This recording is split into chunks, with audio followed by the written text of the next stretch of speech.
Welcome, everybody, to the first episode number one of College Football Coast to Coast with myself and my esteemed colleague and friend. Everybody knows the voice of college football, Mark Rogers TV. How you doing, buddy?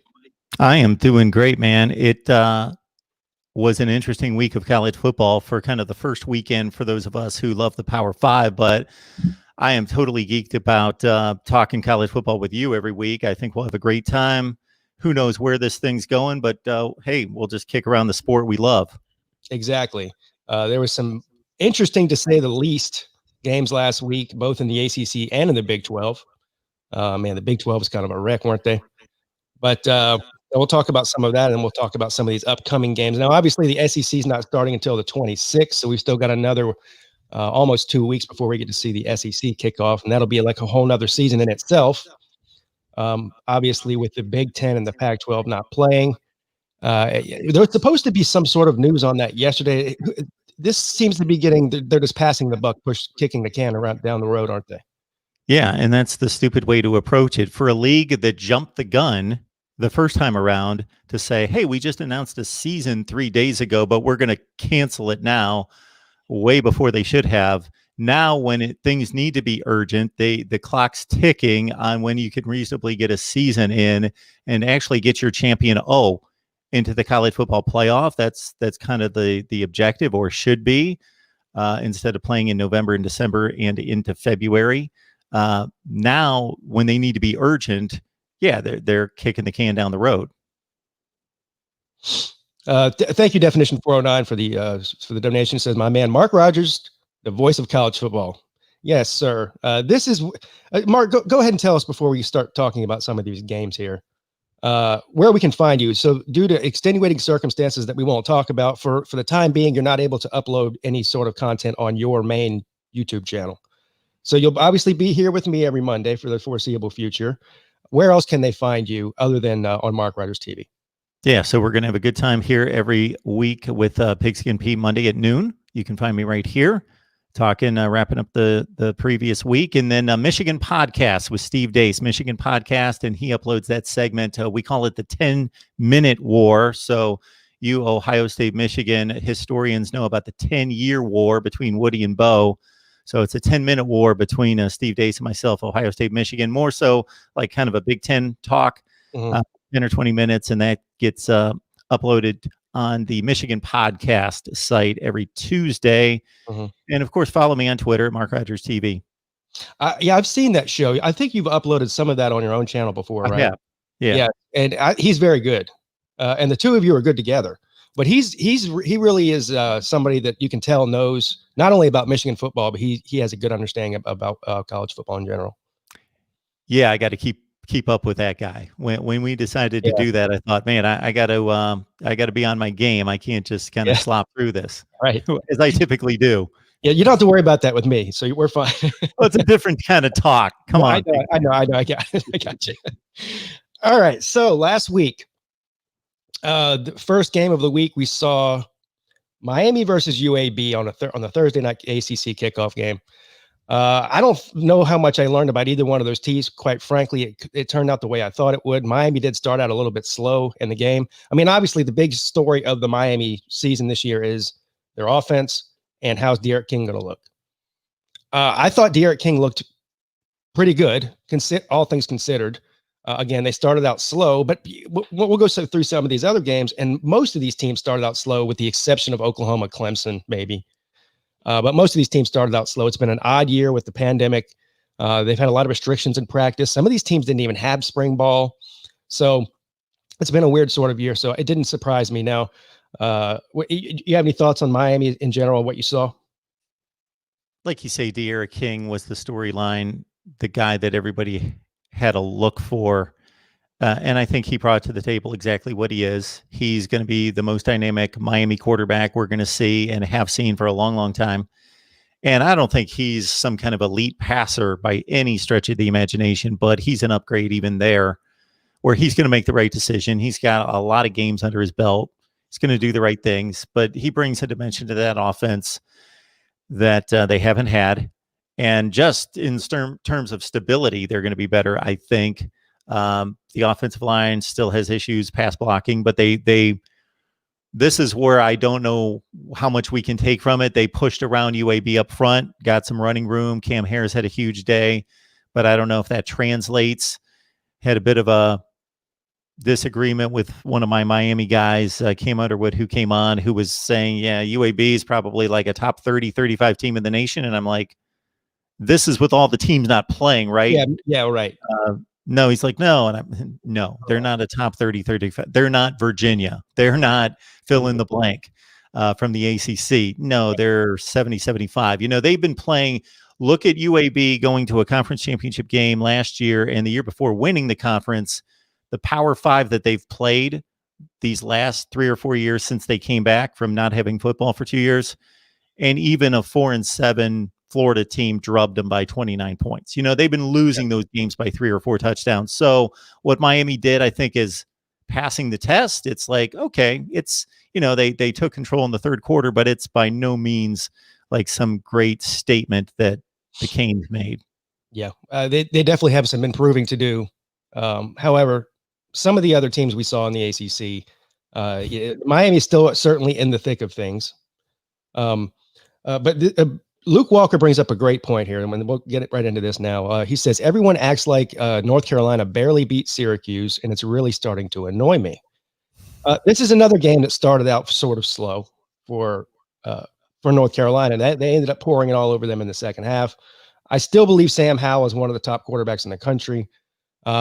Maybe they were a little bit overhyped coming into the season, even by people like myself. But looking at the landscape of the ACC, I mean, we with Florida State is way worse than we thought. We just talked about Miami having some of their struggles. It's still Clemson and everybody else. And so, I mean, North Carolina is still in the thick of things, right up there with Clemson and Notre Dame, as far as I'm concerned. Oh, definitely. I don't take too much away from that. They did what they needed to do. It wasn't pretty. I think some of our expectations for some of these teams is that they're just going to go out against a group of 5 or a low-level team in their own conference, and it's got to be 28-0 in the first quarter. And It wasn't that. And yeah, they struggled, but they haven't thrown against live bullets in forever.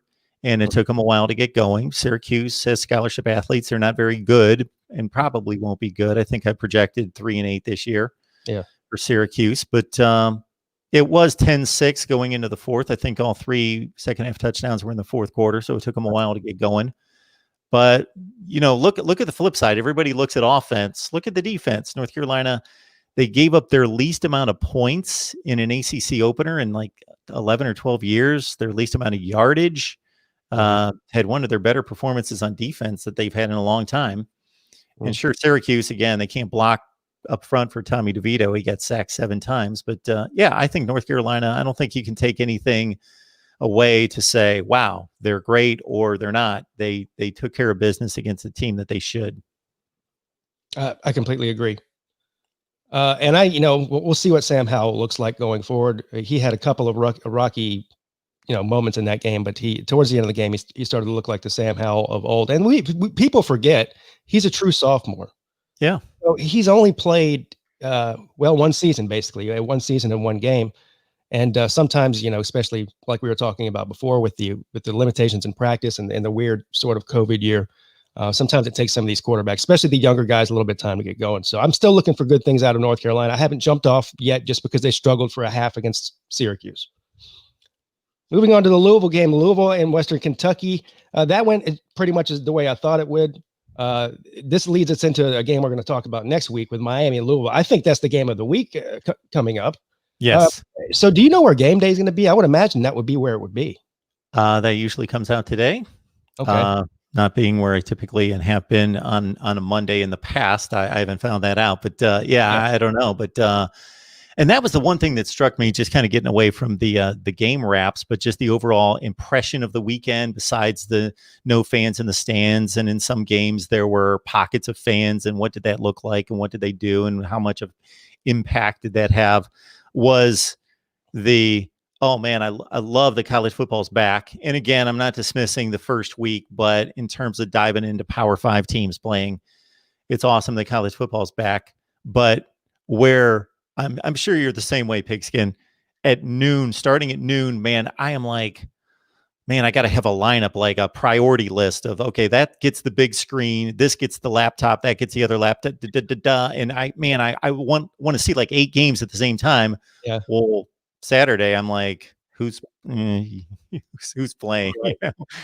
There's really not a whole lot. You know, I'm locked in on Iowa State and Lafayette at noon because I don't get the ACC network. That was the game I wanted to see, but so I'm watching, you know, Lafayette and Iowa State and trying to be happy about that because there's just not a whole lot. And your boys playing a primetime game. Now, come on. Yeah. I imagine a game day in Wake Forest. When's the last time that happened? Has it ever happened? I don't think it's ever happened. No, I don't think it'll ever happen again, most likely either. But talk about most impressive.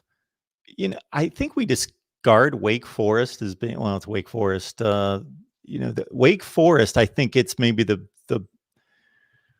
most disrespect for what they've actually been in the last 3-4 years under Dave Clawson. They've been really, really good. 7-5, 8-4 every year, go to a bowl game, usually win the bowl game.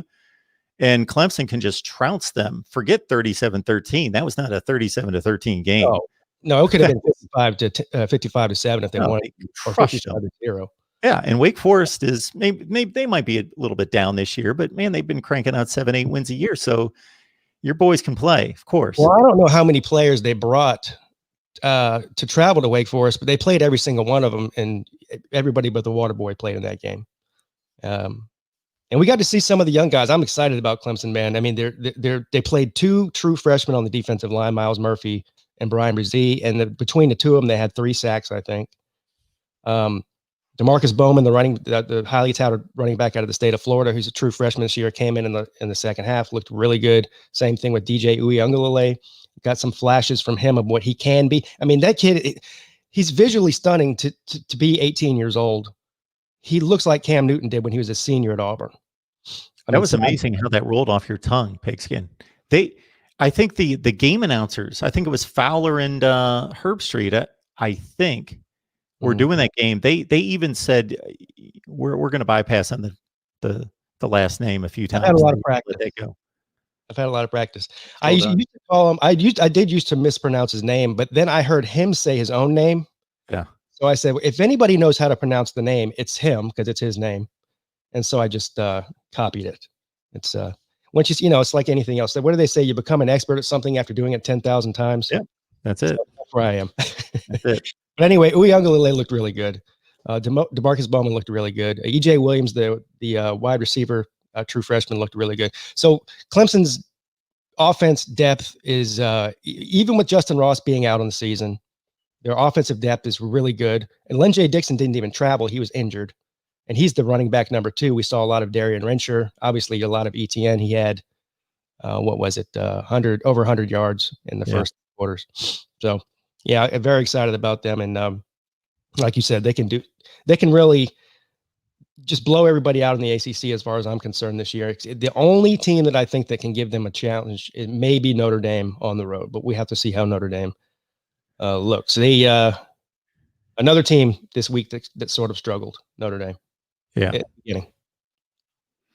The offensive stats from the first quarter of that game were like 151-13. Like Duke came out, should have had a bigger lead, only got a field goal, but 151-13 for an entire quarter. So it took Notre Dame a while to get it cranked up. This Kyron Williams at running back, though, had a huge day. 93 in the air, 112 on the ground. Ian Book didn't have to throw it downfield a whole lot, but they did what they needed to do, and I'm going to put that in the category of it was 17-13 pretty late in that game. So they didn't look impressive, but when they needed to be the dominant team, they were in the fourth quarter and put it away. So we'll see more on Notre Dame, of course, here pretty soon. Yeah, and I'm putting them in the same categories. I'm giving some of these teams a bit of a pass. Miami, North Carolina, I'm putting Notre Dame in that category too. Yeah. As far as just having a slow start doesn't mean that that's what we're going to see every single week out of them. And plus, we were just talking about Dave Clawson and the job that he's doing at Wake Forest. Let's not overshadow the fact. I mean, the ACC is full of really good coaches with mediocre talent. Yes. And so David Clawson is the king of that and has proven that over his time at Duke. Now, he's had some bad seasons, but They've had some bad teams. And but for the talent level that they have there, he's had some really good season. He's even had a 10-win season there, which is something that's unheard of at Duke. So yeah, and obviously the talent level at Notre Dame is second to Clemson only, probably, in the ACC. I mean, do you think there's another team in the ACC that has the talent level? I'm not talking about coaching or anything, but is there another team? I mean, the one that would come to mind to me would be Florida State, but I don't even know if that's true anymore. Somebody else that's with Notre Dame? Somebody, yeah. There's nobody with Clemson. No, I'm saying there's Clemson, with Notre Dame. Number 2 talent level in the ACC. It's got to be Notre Dame at this point. Right? Absolutely. Okay, yeah, that's what I thought. I would have said last year maybe Florida State is as talented. Yeah, if you just look at recruiting rankings. Right, right. That's what I'm talking about. Which I think we hit on the big loser of the weekend. Not just in the ACC. That's a game that people didn't think they were going to lose. I heard a few people every so often, and I even threw it out there. This is not just we're going to roll out there and win by 21, and that's going to be it. I didn't expect that kind of game either, but Florida State dominated the first quarter, 10-zip.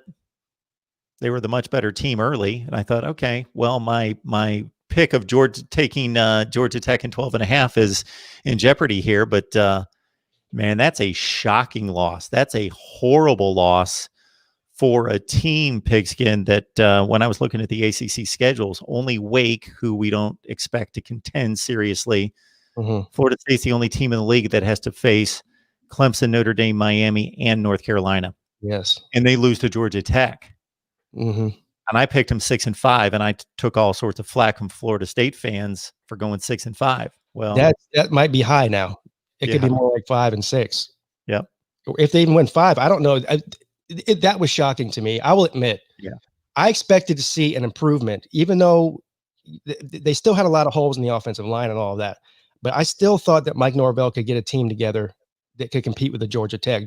Let's not forget, Georgia Tech is in year 2 of a complete overhaul of their team, at least offensively. I won't say defensively. Sure.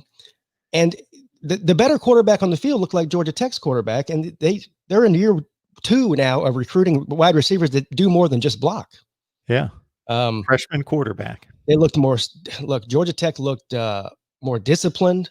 They looked like they wanted it more. Clearly, they wanted it more. Yeah. They just looked like a better coach team. By the way, I'm impressed with what Jeff Collins is doing there. Absolutely. But I don't know if this tells me more about Georgia Tech or more about Florida. I think I learned more about Florida State. I think so. That they're a long way away. By a long way away, I mean a long way away from competing with anybody else in the ACC. Now, I'm not talking about Clemson. Absolutely, because you expect right now. The offense had to get much better, and through one game, it's not showing us that it got any better, scoring 13 points against Georgia Tech. And the defense is supposed to be really good at Florida State, and maybe it will be, but we saw it against Georgia Tech, and all the metrics coming into the season from last year where Georgia Tech was like one of the 3 or 4 worst in the nation in yards per play and red zone offense, and had the most 3 and outs of anybody in the country. And the 2 picks thrown by Sims were awful, but understandable. He's a true freshman.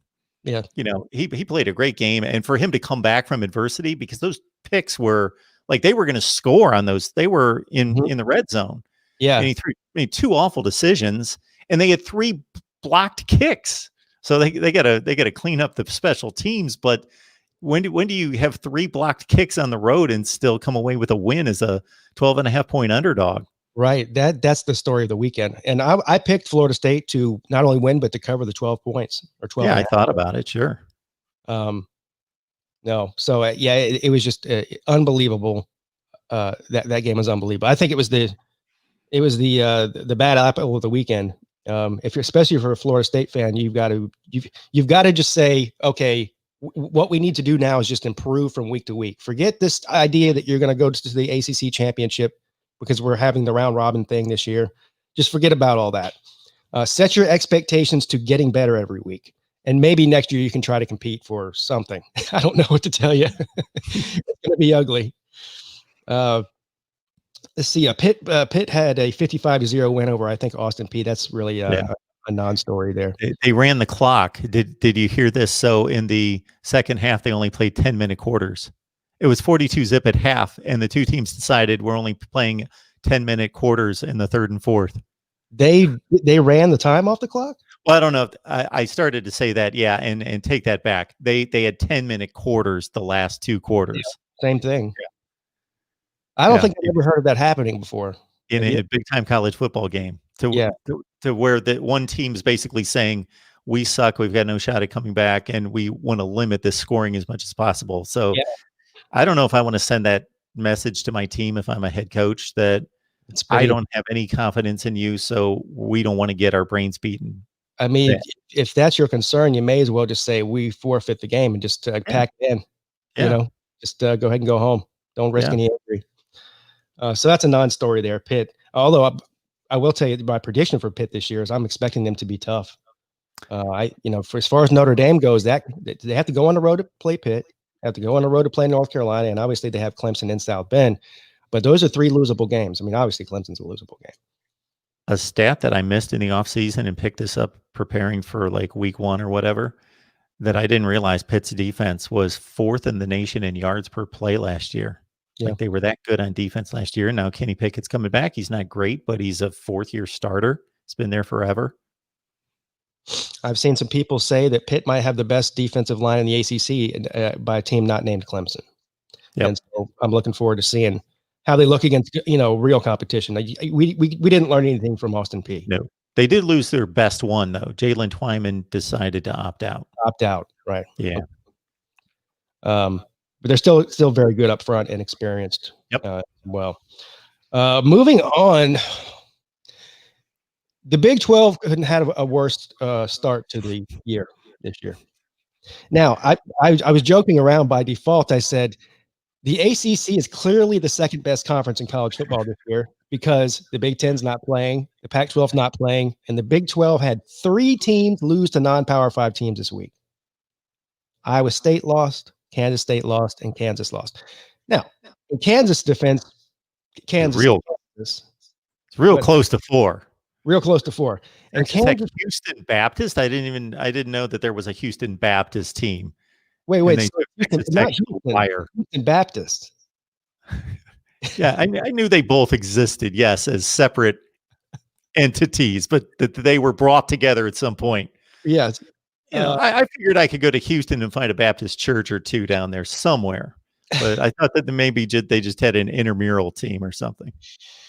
So Kansas losing to Coastal Carolina is not that shocking. I mean, Coastal Carolina is a pretty decent ball club, right? They beat them last year. They did. I thought Kansas had a shot in this game because it's a long trip from Myrtle Beach, South Carolina, out to the middle of nowhere, Kansas. But anyway, Kansas does every year, so that's not a shock. The Iowa State game was probably the biggest shocker of all of them. Yeah. You said you watched that game, didn't you? I watched most of it. I lost interest, but I was back and forth, trying to find some decent football. I didn't watch the game, so I really can't comment on what happened on the field. I know what the final score was, and that's all that matters in this case. Yeah, considering that it wasn't just an turnover-filled disaster where Iowa State lost on the last-second field goal 19-17. No, they get their butts kicked. They were up 14-7. And they gave up the last 24 points of the game. How long has that coach been there? Matt Campbell. So I was thinking this when I was watching his post-game news conference, because I've been a Matt Campbell guy because he came from Toledo, takes over a 2 or 3 win program. Boom. They're going 7-5, 8-4, and it looks great. And he's like, wow, this guy must be really good. Now, looks like they've hit their ceiling because 7-5 last year, lost the bowl game, so 7-6. They're not progressing now. Mm-hmm. And they saw a stat that they are 5-11 in September against like FCS and Group of 5 teams. Mm-hmm. Yeah, that's not good. I mean, the Big 12 is going the way of the ACC. Now, obviously, the ACC right now is a 1-team league.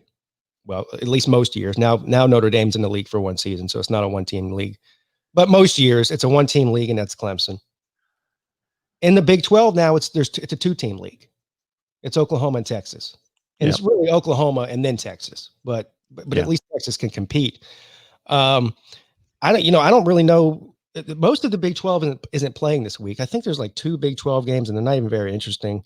Most of these teams like Oklahoma, Texas, Oklahoma, most of them aren't playing until the 26th. So we won't get to learn much more about the Big 12 this weekend.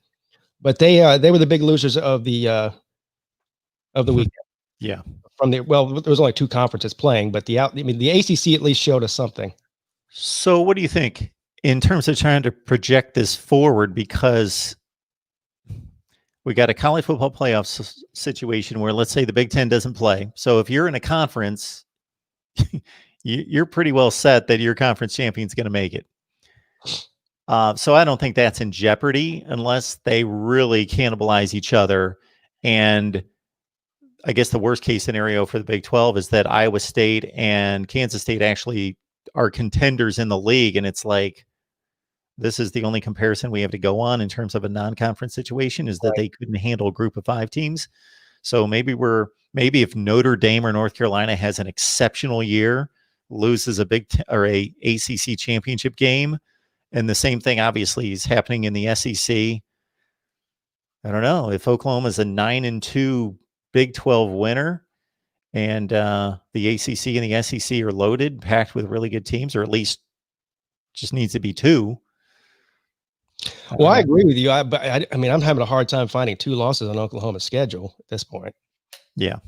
I mean, conceivably could lose to Texas twice. But in that case, the Texas would be the one that would get in, not Oklahoma anyways. Oklahoma State. Those teams will beat each other up a little bit. Yeah, I think Kansas State just beat Oklahoma last year. Yeah. That's a Kansas State thing. They'll lose to an FCS or a group of 5, and then they'll pull some upsets in the conference. And yeah, you're right. So, there's a lot of different scenarios that can play out as far as, the playoffs go this year. We might see, we probably will see for the first time a 2-loss team get in the playoffs. Most likely that team will be in the SEC, whether it's whoever it is. It could be Florida, it could be Georgia, it could be LSU, it could be anybody really, Auburn.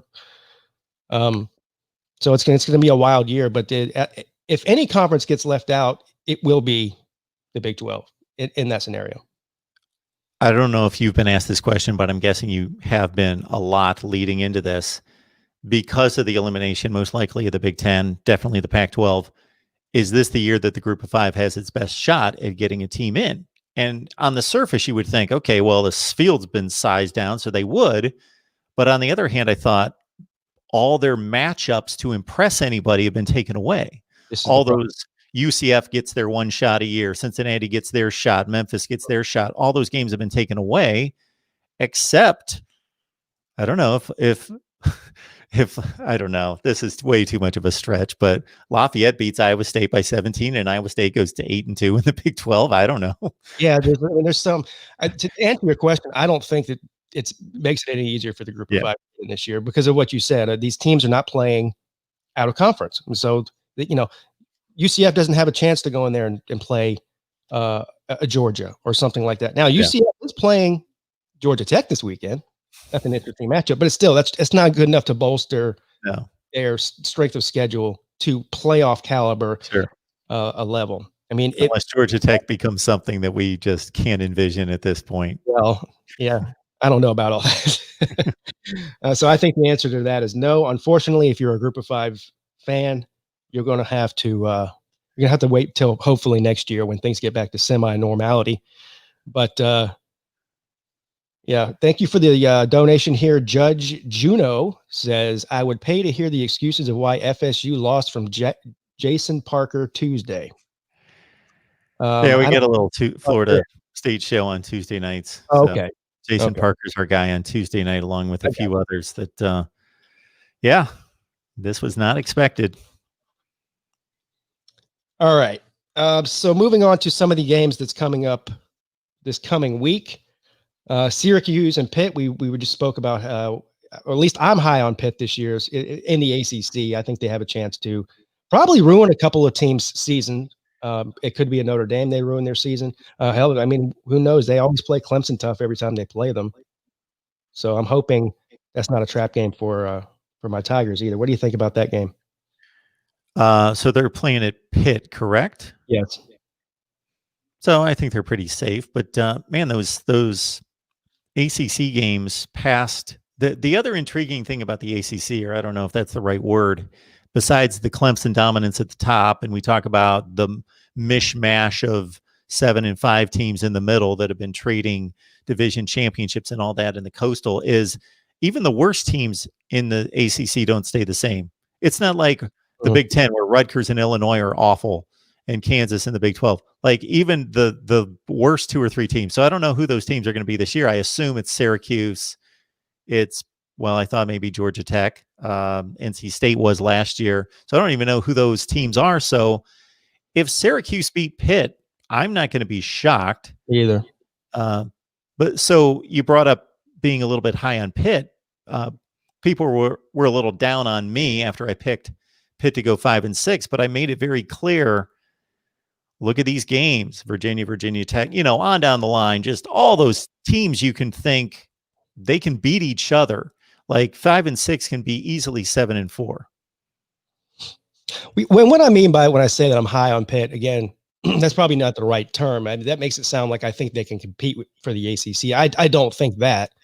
I do think they have a chance to have a winning record and in the process knock off a couple of teams that they're going to be underdogs to. Most notably, the two that come to mind would be the Clemsons and the Notre Dames. They play both of them, and I believe that game is definitely it's later in the year. You may have the schedule in front of you. Notre Dame travels to Pitt. I don't know exactly what time of year it is, but the later it gets in the year, the harder it is to play in Pitt. I mean, it just is the way wise. By the way, Pigskin, how'd the picks go this weekend? So I was 50%, which is not good. Well, it at least buys you. It's not one of those disastrous weeks that you're like, oh man, I went 8-14. I got to recover from this, and it's going to take a lift. You kind of tread water, and you're talking against the spread, right? Yeah. Well, a couple of them were, 3 of them were against the spread, and I think one of them was an over/under. Okay, so you're all over the place and all that stuff. See, I'm more regimented. Like I pick all the games against the money line, and I pick all the games against the spread. So I went 5-1 straight up and 4-2 against the spread. But I pick all the top 25 games. That's kind of my that's pretty good. So I only did 4. I only bet 4 games, and was 2-2, and one of them I only lost by 1 point. That was what game was that?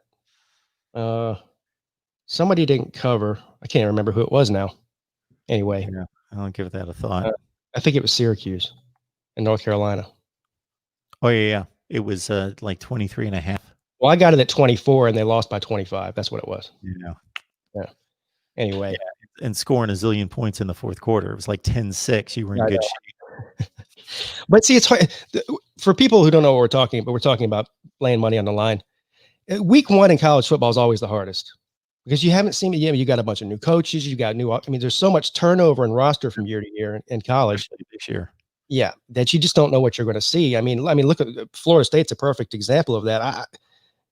I mean, I would have easily put real money on Florida State to cover, and then they came out looking the way they did. So now I won't make that mistake again. I know now about Florida State, so to not to bet on them anymore, unless the spread is ridiculous or something. Anyway, so another game. This is a really interesting game to me. This coming up this weekend, Boston College and Duke. Now, we haven't seen Boston College play yet, but we're going to learn a little bit about Boston College's new coach, who is the former defensive coordinator for your Ohio State Buckeyes. Am I right? You are. So tell me about him.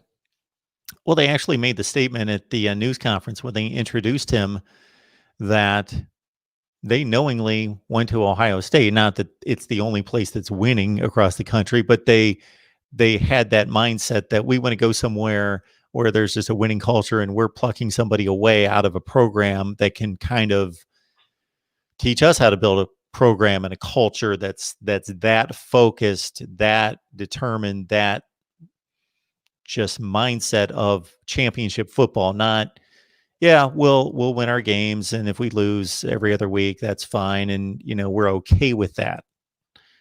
So he brings that kind of Urban Meyer, Ryan Day mindset of championship caliber football. Well, those guys don't have as many stars next to their names on the Boston College roster, but that makes a difference. And then they of course lose A.J. Dillon. They got David Bailey coming back, who ran for almost 1,000 yards, but lost their quarterback in Anthony Brown, who went out to Oregon and is probably regretting that decision, but that's the one he made. So they got this Jerkovich from Notre Dame, who I guess won the job. He's like a 4-star kid. Mhm. That may be the starting quarterback for them. So yeah, BC, the odd thing about them is that they've put the offense together to a certain extent behind the running game, and they've been capable on offense the last few years. Whereas if you go back to 2013, 14, 15, 16, in that range, they were fielding like a top 3 to 5 defense in the nation, legitimately. But the offense was like a 1940s offense, like so deplorable trying to throw the ball. My next question was, and I haven't paid much attention to this, and you may know more about this than me. We know the head coach, the new head coach, is obviously a defensive guy. Have you heard anything about what they're going to do? Are they going to change their philosophy on offense? They've been that way for a long time. They have that sort of quintessential Northeastern style of football where they're very tough and they love to run the football. Not quite a triple option running team, but you know what I mean. If they are a heavy run team. Do you have any idea if that's going to change? Is there a new offensive coordinator? What's his background? What does he look like? I honestly do not know. Yeah, I do not know either. I can't speak to that. You would think I would. I did have a BC guy on to analyze all that, but it must have been running right through my head or something. But yeah, I didn't pick up on that knowledge. Yeah, I talked to BC a few months ago. It's been a while. So that's why I'm interested to see them. Yeah.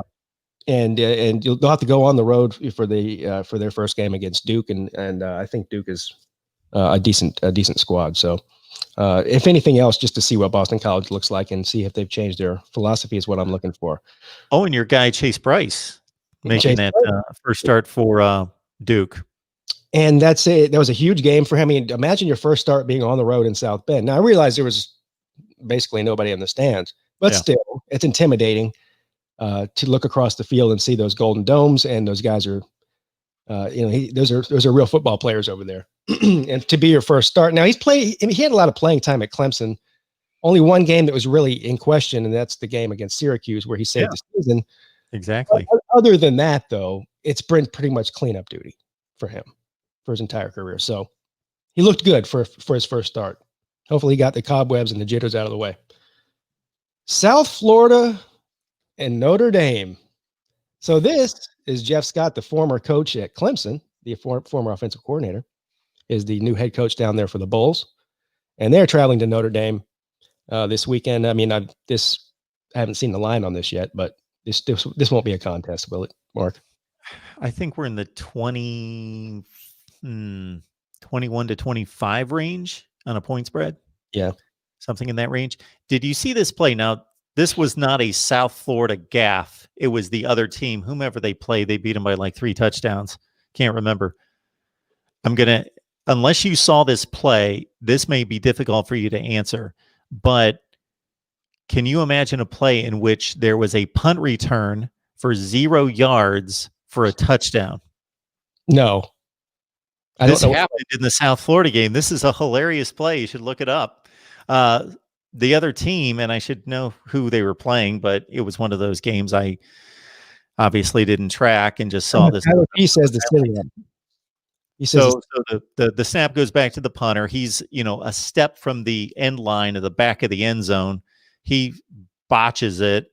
He's scrambling to pick the ball up, hurriedly, barely gets a foot on the ball, punts it like 6 yards off the side of his foot to a guy that's just standing in the end zone who catches it for a touchdown.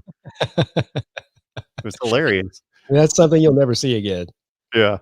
So somebody's saying 26 points is the spread, I think, on this game. I mean, this won't be a contest. I don't think. Yeah, so. It's just, do you stay away from those situations in terms of once you throw out the 26, it's almost like your boys playing on Saturday night. I took Wake and the 33 and a half, right. Not because I didn't think Clemson could beat them by 34. It was because I thought it might turn into a situation like it did. That's why Clemson is a hard team to bet on. First of all, I don't bet on them just because I'm a fan. and I try to keep my emotions out of it. But if I were going to, if I just take myself out of fandom and look at it from a betting perspective, I still think it's very hard to bet on Clemson in any situation, as long as they're this good playing in the ACC. Now, maybe if they're playing against an Ohio State and Alabama, Georgia, something, and the line's closer, that's a different story. But these inflated lines, 30 and 40 points, you're going to see 90 players play. You're going to see the third and fourth string guys in there in the second half. And there's going to be a chance for whoever they're playing, no matter how bad they are, to score some points and to cover the spread. So yeah, it's a tough one to bet on. And then the other hand of that is they could go out there and score and win 55-0 and cover by the end of the third quarter. So you just never know what you're going to get. It's a true gamble in the true sense of the word. No doubt. So you took Wake on that one, huh? So you won. I did. Yeah. Charlotte at North Carolina. That's a non-factor game there. So not a lot of great games so far as the this weekend coming up. Citadel and Clemson, another bad. And this is a game that I did not want to see happen on the schedule, but I knew it was inevitable. Once the SEC backed out of playing, non-conference games, we knew that the South Carolina game was off the table. That would have been this game. That would have been the 11th game. Yeah. But, and then the Clemson, for anybody who doesn't remember, Clemson, after the schedules came out, there was still a hole in Clemson's schedule. They were the only team in the ACC who still hadn't scheduled that 11th game. They tried to get some group of 5 teams. They tried to get some Power 5 teams to schedule them in the Big 12. Nobody would take the bait. So they had to fall back on their old trusty friend, the Citadel. And we get to see that this weekend. You had a close one against this. No, not the Citadel. No. Who was it during Troy, the Deshaun Watson era, right? 15 Troy. Okay. Yeah, they almost beat Clemson at home in Death Valley. I mean, was that the one game where Mike Williams hit the post where he got hurt the first game of the season? No, I don't think so. No, okay. It was towards the end of the season, I think, when they almost beat. They almost beat them. Yeah, the Troy game. I don't remember who it was when Mike Williams. Yeah, that was an opener against Furman or something. Something like that. No, I don't remember. Miami and Louisville. This is to me, this is the game of the week. Yeah, I want to see this one.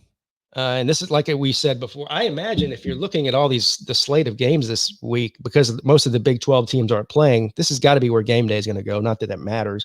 So imagine you have back-to-back weeks where you have Wake Forest game day, and then you have it Miami and Louisville. who would have thought that 6 months ago or something, that's what we'd be seeing right now. And the opening night game was BYU and Navy. I know it wasn't a game day situation, but that was the big Labor Day night opener. Right. And what was that supposed to be? It was supposed to be Georgia, and it was supposed to be a big. I believe Georgia was supposed to be the Labor Day game. Virginia. Yeah, that's what it was. Georgia, Virginia, which would have been an interesting game. Yeah, happened. Especially now that Jamie Newman is not there. So anyway, Louisville, Miami. Gun to your head, Mark. Forget the point spreads for a second. Who you just off the top of your head? Who do you think the better squad is? Gun to my head, I'm taking Louisville. Me too. Yeah, I believe in Scott Satterfield. I think what we saw out of Miami last year, and then bleeding into UAB, I still don't trust the coaching staff, and I know it's been changed, offensive coordinator at least. This year, and I just think that I know Miami with a quarterback not nearly as good as De'Ara King blasted them last year 52-27. But man, Scott Satterfield, my goodness, takes a 2-win team, turns them into an 8-win team. I know that the next, I was surprised, some prognostications and some football power index projections on Louisville I thought were way too out of control. Like they're like an 83% certainty of winning this game, and I think that's crazy. I'm more in the 55-45 range. Yeah, I don't know. 83 does seem high. They're very comparable teams. They're, if anything, Miami's got the better recruited talent. But I like Louisville in this game. Javian Hawkins is a really good back, and Tutu Atwell led the ACC in yards per game receiving last year. Yes, I'm with you. I've been taking Louisville. I will see what the spread is. I may have to bet that one. What do you think? Louisville 4-6, 4, I was 5? going to say 5.5 or 6. Okay. That's what I think it will be. I'm just the lines are out. We could probably look it up. I didn't look at them before the. Somebody in the chat might know what the line is if they've already looked at it. If it's less than 5, I will definitely bet it. Yeah. I took UAB in the 15.5. So I got screwed on that one fairly late in the game. We got Slim Shady Canes. Thank you for the donation, sir. Says obviously he's a Miami fan. One of my favorite Miami fans here on this channel. Better defense almost always beats the better offense, which gives Miami the edge. That is a good point. It is a good point. Louisville was atrocious on defense last year.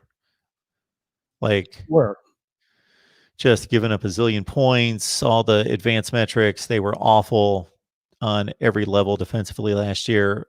They do bring back some productive linebackers, CJ Avery in particular. Offensive line, we dismiss the offensive line. We like to talk skill players, of course, but I think that's the most important unit on the field. And they do lose Mekhi Becton, who was a top 10 pick in the NFL draft at left tackle. And in doing a little research past that, I understand Louisville's pretty thin along the offensive front. Yeah, we pretty stacked. We just didn't learn much from them against West Kentucky on that front. We'll learn a lot about them this weekend. Yeah. Somebody that's like Rack Dog here says 2 points is the spread. I'd be all over Louisville at less than a touchdown. Wow. If that's true, which he's assuming it is because he says he bet it. Oh, well, might want to jump on that early. Yeah, I might be doing that as soon as I get off this show here. See what we got here. Anyway, so that's it pretty much for the interesting game. I mean, Houston plays Baylor. Well, we haven't seen Baylor yet this year. Obviously, Dana Holgorsen and the Houston squad down there trying to be the 4th non-Power 5 team to upset a Big 12 team this coming weekend. And everybody in the Big 12, I don't care what team you love, everybody in the Big 12 was a Baylor fan this weekend, aren't they, Mark? Nobody did the Baylor lose to Houston. Let's actually win a non-conference game. Yes, right. And then Oklahoma, which also. You know, you mentioned your boys in Oklahoma being maybe the most impressive teams of the weekend, but I don't even think it's close. Oklahoma was playing Missouri State. Right. You guys were playing a legit team. Yeah, so I didn't see the Oklahoma game. I'm assuming nobody did because it was on pay-per-view, which is ridiculous. Are they the only team that does that? Yeah, this is taking us back to like the 1990s. And I couldn't even believe when I heard that. And then so I asked somebody, who's an Oklahoma fan. I said, "What are they charging? $5?" I mean, this is a non-game. This is a game nobody cares about. He said it was a $50 ticket. I said, "So what are they? They have 3 people watching." 41 zip at half. Yeah, 41 zip at half. Then what? Did they take Spencer Rattler out of the game at that point? Yeah, they did. Yeah. And 7 or 8 more points the entire game after that, right? 48-0, I think it was. What are the numbers that I saw? Were those on no, those were on Sam Ehlinger against UTEP that they yanked him in the third quarter. He was only 25 yards away from Colt McCoy's single game passing record. He threw for like 425. It's 470. He had 5 touchdown passes. He only needed 1. Like he could have thrown 2 balls and got the single game passing record. Wow. They yanked him. Statistically, anyway, he's got to be leading the Heisman race, right? So far. Yeah. The UTEP performance, of course. Yeah. I mean, Trevor had a great day, but he had 2 rushing touchdowns, I think 1 passing touchdown. So not Heisman caliber performance by Trevor this week. But let's cut down those picks. I saw a stat like last 8 games last year, so extended to the first 9 or the last 9, like 25 TDs, no picks, something like that. So he was throwing at least 1 pick per game for the first 8 games last year. So he had after 8 games, he had 8 picks, and then he didn't. I think he threw 1 more or something after that. your field goal kicker. He can do the job. You've had issues there. So BT Potter, and everybody knows BT Potter, he was a 5-star kicker. You don't see that many of those, by the way. 5-star kicker when he came in. I mean, he can kick the ball a mile. I mean, his leg is not his problem. But he was shaky at best last season. We had a lot of problems in the kicking game last year. Let's put it that way. For him to come out and go 3 for 3, a couple of long ones too. I think one of them was at least 50 yards. Was a huge relief to people like myself. Because when you get into the playoffs and you're playing it against an Alabama or Georgia or whoever, maybe even an Ohio State, if they somehow make it in to the conversation, you need that guy. Those games they come close. You bring up the Buckeyes, and they're probably the only one. I'm the guy that watches all the games and loves all the bowl games, and so I think when people talk about who's relevant, I think Kansas State and Stanford are relevant just because I like to watch everybody. And even if you're going 8-4 and going to the Red Box Bowl, I think you're relevant. But I understand the question when it's brought up. So you eliminate the Pac-12 and the Big Ten. Who's relevant? Well, you're talking in a society where we only care about the gold medal. We don't care about the silver and the bronze. We want the national. Ohio State's the relevant one. Maybe Penn State would have been, but we don't know. People trust Ohio State. They've been the only one out of the conferences. So if the Big Ten does get into the fray, what's your thought about how many games do they have to play to have that kind of resume? If it's the Buckeyes, and of course they're the ones everybody's looking at, and if everybody else is playing 10 or 11 games, if they go 7-0, 7 not no. I'd say the basement level would have to be 8. I think. No, and I understand that. Preferably 9. But how many legit games are they playing anyway? It's usually about 4. Right. Penn State, Michigan, Wisconsin, whomever turns out to be decent, Minnesota, whomever in the Big Ten, and maybe 1 non-conference game. So we'll see. Look, there's something to be said about the grind, getting through the grind, even if they're not good teams, getting through the whole 10 or 11. And the key to them would be how they schedule it. If the Big Ten was smart and let's say they agreed to an 8-game schedule, shortened season that started whenever, late October or whatever.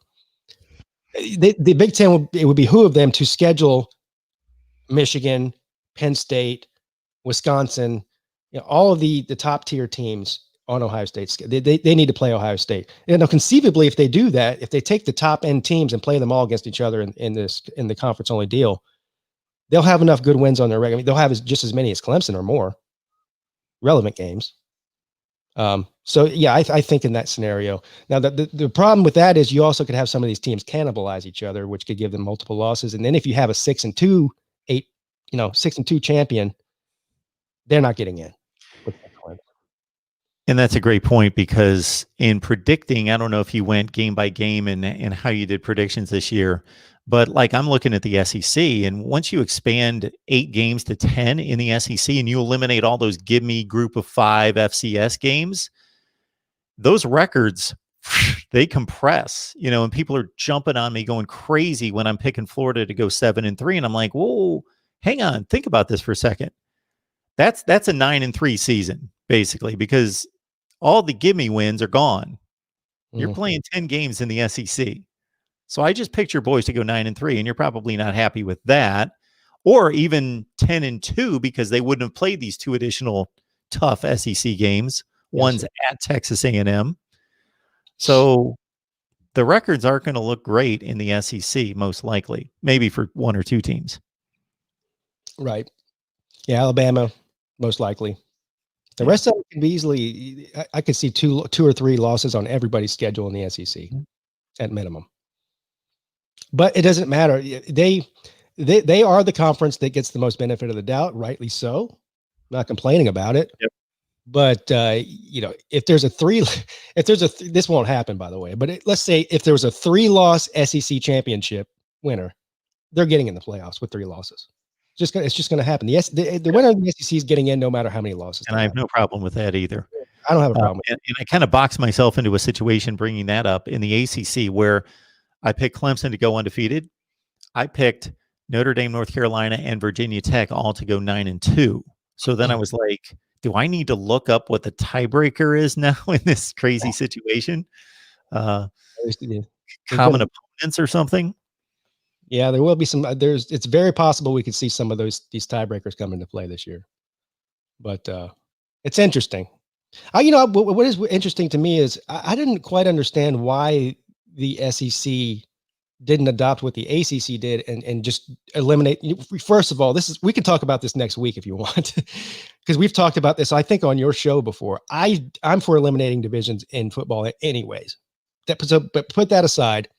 I was happy to see that the ACC did that in trying to make the season happen for the ACC, make it more compelling. The whole one true champion, just like the Big 12 says. I'm a big believer in that sort of mentality. But I was surprised that the SEC is still having their divisions, despite the fact that they're only having a 10-game conference-only schedule. For you? No. The SEC, pretty tradition-based. I just don't have an issue with that. And I'm thinking the Big 12 makes that statement about having the truest champion for the same reason that I think they do. And this isn't because they're so smart or they have so much integrity. I understand the math involved. Yeah. They fell into the situation. They had teams leave, but they play everybody. It's not just that they don't have divisions and they play the top two, but everybody plays everybody. So you can't argue about schedules or anything else hindering a true championship. I understand. But still, I mean, that's not possible in the ACC with 14 teams. Sure. You have to have everybody play everybody. But I still think it's a better let's look at just over the past several years. You would have had better matchups in the ACC championship game if you had the two teams. Sure. I mean, Clemson just been going out there and mopping the floor. What was it, 2 years ago? They played a 7-5 Pitt team for the championship. I mean, come on. You can't have a 5-loss team in your conference championship game. Who would have made the conference championship game last year? I think Virginia still makes it, right? I think so, yes. 6-2. Although you would probably do scheduling different then, though. Right. They wouldn't have benefited from just playing the Coastal Division. That's my other point. I really like the no division idea. You rotate these games. Yeah, you get it. Play Miami more often. You get to see Clemson play Virginia Tech more often. Instead of every 6 years or whatever it is that they're playing now. Anyway, I was just surprised that the SEC did not do that, and I thought it would have just, if anything else, it would have made it more interesting. I mean, maybe, and here's the other thing: is that the SEC fans don't agree with me on this at all. I got into a debate with one of them on somebody's show. I can't even remember who it was now. They were saying, well, of course you want to do that in the ACC. There's no tradition. I mean, every game, and according to SEC fans, every game they play every week is a rivalry. So we can't eliminate that rivalry. I mean, Georgia has to play Tennessee, right? Georgia has to play Florida every year. I understand the Florida one. That's the cocktail party thing. Sure. But does Georgia have to play Missouri every year? No, nobody cares. Does Georgia have to play Kentucky every year? No. Because nobody outside of those two cities cares about that game. They just don't.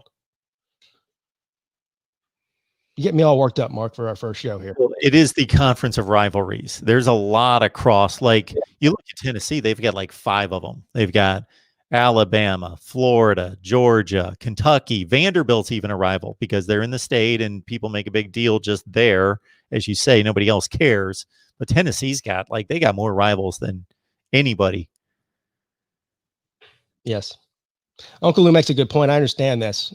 We talked about this, Lou, as far as scheduling the FCS teams and whatnot. The point is to make the playoffs, screw the regular season, how interesting it is. I understand all of that. But I don't think that it's easier to make. You're not going to have more wins necessarily because you're in a division. As a matter of fact, I think every year is going to be different because you'll be rotating so many games. I don't know if you came into the conversation later or what. Maybe I'm misunderstanding what he's saying. You can make the schedule more even and more fair doing it your way. And I'm a big proponent of that. I think the schedules suck in every league except the Big 12. In the Pac-12, it's tough to screw it up. You only have 12 teams and you play 9 games, so they're pretty close to comparable. But the ACC and the SEC are the worst. You can find teams that are off. I mean, the Big Ten West. I mean, is there? a percentage chance from year to year, what's the chance that a Big Ten West team is going to win the conference? Well, here's the misnomer about the comparison with the East and the West. It's really an Ohio State thing. Well, that's true. Not to the extent of Clemson dominating the ACC, but it's almost like Oklahoma and Ohio State. They dominate their leagues. They do, And but if you look at the records of the East and the West, it's almost 500. I've gone through the entire matchup between the two divisions since they started, and it's very even. It's like 59-53. It's basically Ohio State makes it, and nobody can beat them in the West. I understand, but you still have the three best teams in the conference are still in the same division. Penn State, Ohio State, Michigan. I think so. Wisconsin's never one of the three best. I'd say, okay, yeah, maybe you could throw. But where are they? They're teetering on 3 to 4. They're switching back and forth from year to year. Minnesota and Iowa are good teams. Minnesota only for the last year. Michigan. I'm comparing them to the teams in the East at the top: Penn State, Michigan, Ohio State, Wisconsin. I'll give you that one. You can interchange them with Michigan and Penn State from any given year. But outside of that, I'm not comparing any other team in the West to those top three teams in the East. Not year to year. No, I agree. Right. And Uncle Lou, I get what you're saying. And believe me, I understand the mentality of that. And I'm not saying I'm right. I'm just saying what I would prefer to see, because I'm a very, very selfish college football fan. So we're saying that if LSU and Alabama play in the regular season, one of them gets tagged with a loss automatically, and then they get a rematch in the championship game, and we have an issue where maybe somebody else gets knocked off the other team. Yes. I think the SEC gets a playoff team regardless. I do too. Plus, when we saw a rematch between Georgia and Auburn already in the playoffs, from the regular season to the title game. So it happens anyway sometimes. Yep. Anyway, I think we're out of time, Mark. I could sit here and talk football with you all day, but unfortunately, we both have things we have to do. And of course, we will be back next week. So there will be plenty of stuff to talk about next week, I'm sure. Especially if Houston goes out there and beats Baylor. We might spend the first 30 minutes laughing at the Big 12. After the Big 12. I am ready for that, because this week got us on the verge of that. We just kind of picked at them a little bit, poked at the Big 12. But, man, yeah, we can just lay the wood to the Big 12 next weekend. Yes, I'm going to be flying my ACC flag high. The second best conference in America in 2020, folks. You heard it here. The Sun Belt might be number 3, though. Well, that's sad. This keeps up with Lafayette winning games and Arkansas State against the Big 12. So where can, before we get off here, where can people find you the next time? Mark Rogers TV on Twitter. Let's start with that. And again, Michigan podcast every Tuesday, or you can find the videos at any time, obviously, with our friend Steve Dace over there. And I'll be right back here next Monday. We'll see you. Thank you all for joining us for the very first inaugural episode of College Football Coast to Coast with Pigskin Pete and Mark Rogers TV. See you, Mark, and thank you, everybody, for stopping in.